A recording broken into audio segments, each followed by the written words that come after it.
अस्सलाम वालेकुम। आपके सवालों के जवाब मैं देने आया हूँ। कोशिश करूँगा कि मैं अल्टरनेट डेज़ के ऊपर आपके जो कमेंट्स हैं उनका मैं जवाब दे सकूँ। और ये मोहन लाल साहब हैं जी, ये कहते हैं जी एंग्रो 257.50 में बाई किया है, सेल्स का रेट के बारे में प्लीज़ टेल। देखें, दो स्ट्रेटजीज़ हमारी इस वक्त चल रही हैं, एक है टीकेटी और दूसरा है क्लासिक। क्लासिक के अगर अंडर आप क्लासिक को फॉलो करते हुए अगर आपने बाई किया है तो उसका स्टॉप लॉस मैं आपको खुद बताऊंगा। और एंग्रो एच का मुझे लगता है ये है कि अगर आज थोड़ा सा ये डिप्रेस अगर ये क्लोज होता है तो आज इसका स्टॉप लॉस आ जाएगा। ठीक है, तो ये बात लिखा करें कि क्लासिक कैटेगरी है या टीकेटी है, क्योंकि टीकेटी में आपने खुद इंटर होना होता है। सिर्फ जस्ट मैं पॉइंट आउट करता हूँ कि इसकी अलर्ट कैंडल बन गई है, उसके हाई के ऊपर आपने खुद अलर्ट होना है और उसका स्टॉप लॉस भी आपने खुद लगाना है। इसके बाद है जी ये अनस साहब हैं, अनस पंजवानी साहब, ये कह रहे हैं जी सर TOMCL 12% स्टॉप लॉस क्यों?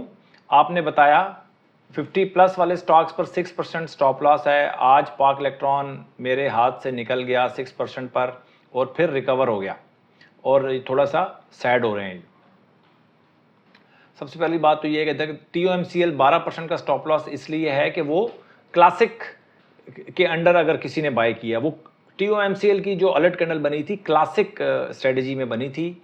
और क्लासिक स्ट्रेटजी जो है वो हम जो KMI 30 का जो हमारा सेगमेंट है उसके अंदर हम बताते हैं आपको, ताकि जो लोग बहुत ज़्यादा बारीकी से काम नहीं कर सकते तो उनको मैं बताता हूँ कि क्लासिक के अंडर जब बाइंग ट्रिगर होती है तो मैं आपको उनका रेट बता देता हूं, और जब सेलिंग ट्रिगर होती है तब भी मैं बता देता हूं। तो जो KMI 30 वाला सेगमेंट है उसको आपको ज़रा गौर से देखना पड़ेगा। और ठीक है, और इसके अलावा पाक इलेक्ट्रॉन आपके हाथ से निकल गया, आप बताएं मुझे इस वीडियो के कमेंट सेक्शन में, आप बताइएगा कि आपने पाक इलेक्ट्रॉन कब लिया था, कितने पे लिया था और कौन सी स्ट्रेटजी के अंडर लिया था। ठीक है, तो ये आपने लाजमी कमेंट करना है। आगे चलते हैं जी। स्टॉप लॉस डेली लगाना, ये हैं जी काशिफ मुजाहिद साहब हैं। स्टॉप लॉस डेली लगाना पड़ता है या ओनली वन टाइम लगता है? जी स्टॉप लॉस आपको डेली लगाना पड़ता है जी, और जब मार्केट ओपन हो जाती है उसके बाद आपको लगाना पड़ता है। तो ये आपको प्रैक्टिस करनी पड़ती है अगर आप स्टॉप लॉस के साथ जाते हैं। Just one thing, just want one thing in this analysis. This is bull run 60 RSI. I can understand, but when market is down, turn down, there are always opportunities. What will be the base RSI in that trend? Currently is 60. Do educate us on that.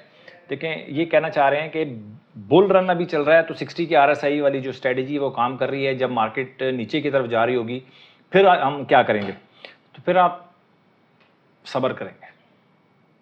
इस strategy का जो टीकेटी जो strategy है इसकी जो value है ना, आपको बुल रन में भी नजर आएगी और बेरिश जब मार्केट होगी ना उस वक्त भी आपकी इसकी वैल्यू का अंदाजा होगा।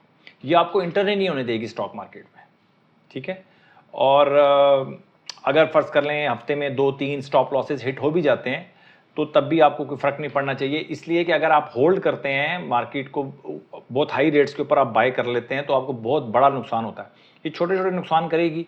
बेरिश जब मार्केट होगी बहुत ज़्यादा तो छोटे छोटे लॉसेस करेगी जो कि बिल्कुल आपको बॉदर नहीं करने चाहिए।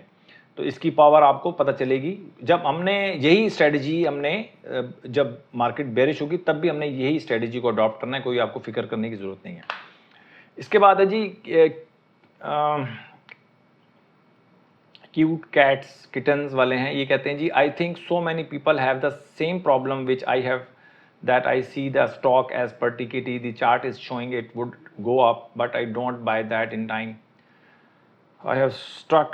अच्छा जी, ये कहना चाह रहे हैं कि जी अगर हम किसी स्ट्रेटजी को TKT को हम फॉलो करते हैं, एक दिन रुक जाते हैं तो अगले दिन बहुत फिर ऊपर चला जाता है, उसके बाद जब हम बाय करते हैं फिर ये नीचे आ जाता है, तो ये कंफ्यूज है। अच्छा, ये कंफ्यूज क्यों है? सबसे बड़ी वजह ये है कि जब भी आप कोई स्ट्रेटजी को अडॉप्ट करने जा रहे होते हैं या कुछ भी एक्शन करने जा रहे होते हैं तो आपको उसका रिजल्ट आपके जहन में होता है कि यार कहीं लॉस ना हो जाए। तो प्रॉफिट और लॉस आपके जहन में होता है जिसकी वजह से आप इमोशनली जो है ना वो इम्बैलेंस हो जाते हैं। तो देखें, मैं बार बार ये कहता हूँ कि आपने प्रोसेस को पकड़ना है और रिजल्ट जो है ना वो प्रोसेस पे छोड़ देना है। आप रिजल्ट की फिक्र ना किया करें। और दूसरी बात, एक और भी बात बता दूं, अगर आप मीडियम टर्म ट्रेड करना जा रहे हैं ना, तो आपके अंदर हौसला होना चाहिए स्टॉक लॉस को बुक करने का। आप जाते हैं प्रॉफिट को बुक करने के लिए, आप जाएं लॉस को बुक करने के लिए। आप कहें मार्केट मुझे लॉस दे, आप डरते हैं कि यार कि मार्केट लॉस देना दे। तो ये एक बड़ा इशू है। आपको प्रोसेस पकड़ना पड़ेगा, स्ट्रेटेजी पकड़नी पड़ेगी। प्रॉफिट और लॉस के बारे में भूल जाएं खुदारा। अगर आप लॉस अपने जहन में रखेंगे, कोई भी स्ट्रेटेजी आप अडॉप्ट नहीं कर पाएंगे। ठीक हो गया जी। इसके बाद है जी, ये मंजूर साहब कहते हैं जी सरल कैप 119 रुपये 86 पैसे है, और कैंडल पे यहाँ पर आपने 121 रुपये 70 बताया है। तो सर आप सरल को जाएं, इसको चार्ट को हम देख लेते हैं। सरल का डेली टाइम फ्रेम पे जाएं, तो इसकी जो अलर्ट कैंडल बनी थी वो इतनी अच्छी तो नहीं बनी थी, क्योंकि नीचे 55 इसने तोड़ा नहीं था। फिर भी अगर वो थोड़ा नीचे रह के ऊपर चला गया तो 60.35 जो इसकी RSI क्लोज हुई थी, वो क्लोज हुई थी 3 अक्टूबर को, और इसका हाई लगा था 121 रुपये 71 पैसे। तो ये 121.71 मैंने आपको कहा था, और इसकी बाइंग ट्रिगर हो गई है मंडे को, क्योंकि उसका हाई लगा 121 रुपये 70 पैसे।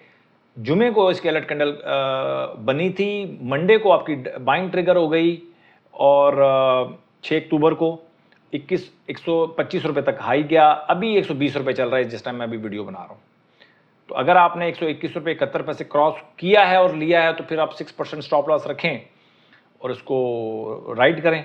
नीचे जाता है तो 6% माइनस पे आप सेल कर देंगे इसको, सिंपल।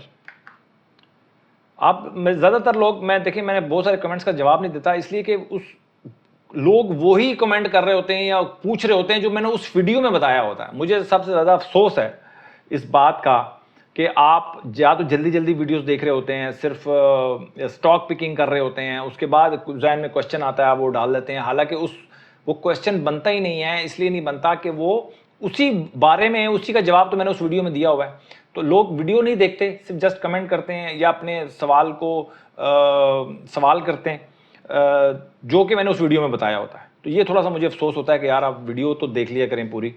कंटेंट कंज्यूम करने को, कंटेंट डाइजेस्ट करने का जो स्टेमिना है वो भी आपने बनाना है। अच्छा जी, इसके अलावा